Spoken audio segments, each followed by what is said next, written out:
And you're on.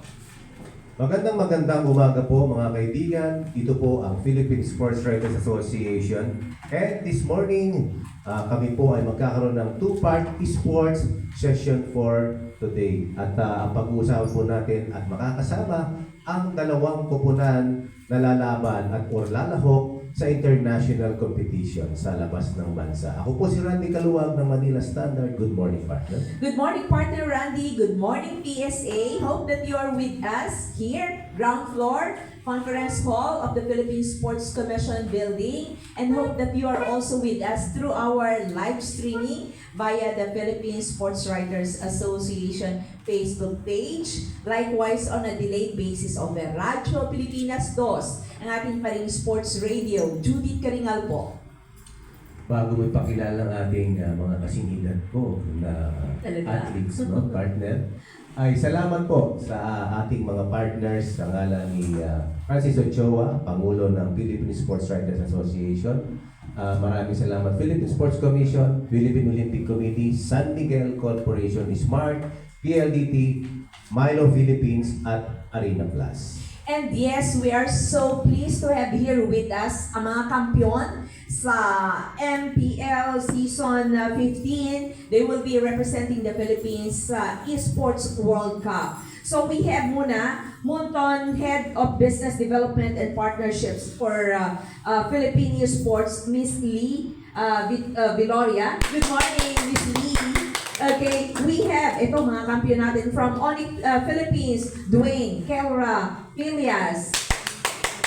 Okay, we have Kiel Oheb Soriano from Team Liquid Philippines. And we have our lady esports athletes, Gwyneth Ayanami Diagon, Navy PH, yes, and then Trinity Ramisi Ramos from Team Liquid.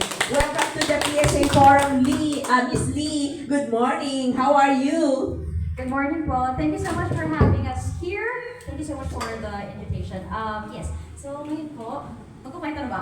Sige, kwento mo na. So for this one, the reason why we're here is, of course, we want to talk about or introduce also our athletes who are going to be representing the Philippines in the world stage in July in the upcoming Esports World Cup. We're in MLBB or Mobile Legends Bang Bang will be having two tournaments. So the first one is MSC, or we call it the Mid-Season Cup at the EWC 2025, and MWI or the MLBB Women's Invitational at EWC 2025. So these tournaments are actually the biggest Mobile Legends Bang Bang tournament, and we are gonna be in a very prestigious and actually a huge esports event in the world. So of course, like we have our male team representatives right here, and of course our female as well. So for this one, we also want to to share that these two competitions is actually a life-changing prize pool because they will be representing our country. For MSC, they will be vying for a prize pool worth 300,000 USD. Yeah, and of course for our female, it's very special because these days, before yung mga female athletes natin, naghahanap sila ng platform para sa kanila because mostly gaming is a male-dominated sport as of the moment, but it doesn't mean that we don't have female. So now, last year EWC started, they kicked off with MWI. Yun lang yung tournament sa Esports World Cup na merong platform that's dedicated for female. So, of course, right now, actually, champion natin to ng MWI. So, yeah, meron na silang sariling platform, and the female competition is not anymore a side story, but they actually have their own platform to showcase their talents as well as how our male teams are actually dominating as well the world stage. And yeah, of course, for this year's competition, there are two inspirations or intentions from our male and female team. MSC as a title is quite elusive for us.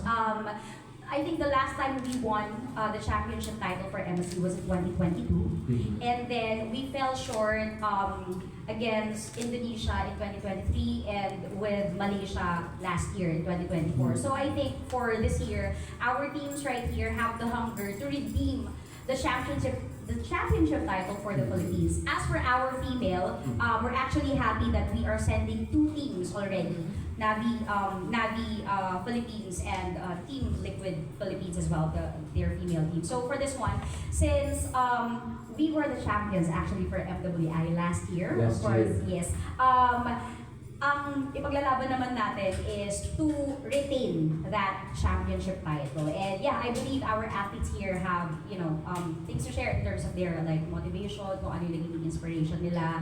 And yeah, I think I can pass the mic to you guys. Yeah. Sino ang first timer sa World Cup dito? Itong si Kelra.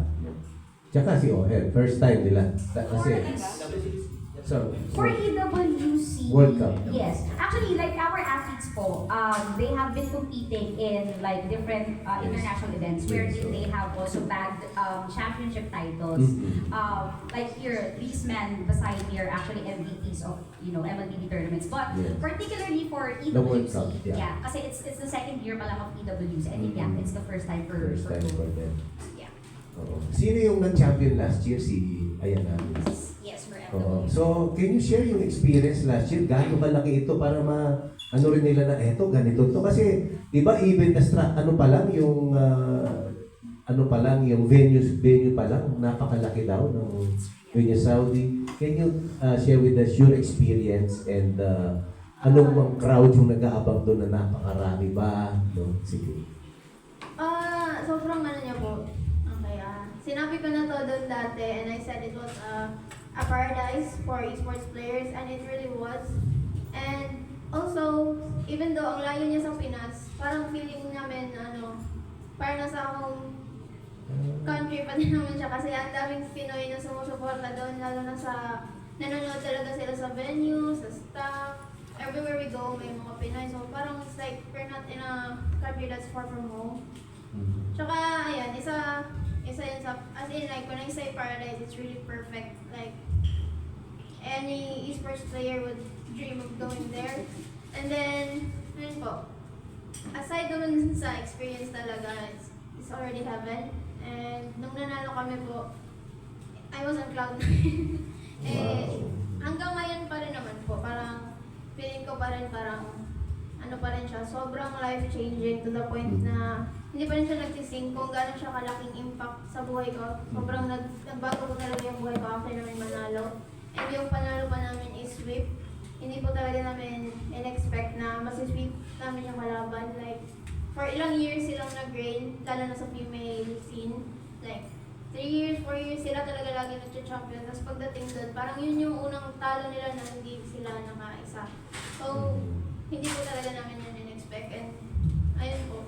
Parang lumungoy po ata ako dun sa compete nung nanalo ko. Kasi sobrang saya po talaga.